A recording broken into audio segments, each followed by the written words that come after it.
আর আজকে আমরা অবসর সময় পেয়েছি, ছুটি পাই না, স্কুলে চাকরি করি ছুটি পাই না, কোম্পানিতে চাকরি করি ছুটি পাই না, যখন একদিন ছুটি পেয়েছি চলো দীঘাতে ঘুরতে যাই, চলো বিভিন্ন জায়গায় আমরা ট্যুরে যাই, চলো বিভিন্ন জায়গায় আমরা পিকনিক করতে যাই। এই যে সামনে পিকনিক আসছে 1 জানুয়ারি, তো এই 1 জানুয়ারিতে আজকে আমাদের মুসলমানদের ছেলেদের অবস্থা কি হবে আমরা সকলেই জানি। মুসলমানের ঘরে বাচ্চারা জন্ম নিয়ে তারা বক্স বাজিয়ে, বড় বড় টোটো, বড় বড় আপনার লাদেন ভাড়া করে তারা বক্স বাজিয়ে মুসলমানের বাচ্চারা যায়, অথচ তারা মুসলমানের বাচ্চা কোশ্চিন কালেও নয়, ওরা মুসলমানের বাচ্চাই হতে পারে না।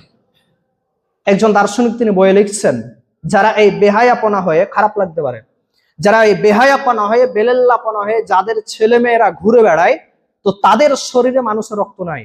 একটা বইয়ে লিখছেন একজন লেখক, তিনি বলছেন যে তাদের শরীরে শূকরের রক্ত আছে। একজন লেখক লিখছেন, এটা আমার কথা নয়, আগেই বলছে, তিনি বলছেন যে একজন কোন মুসলমানের বাচ্চার ছেলে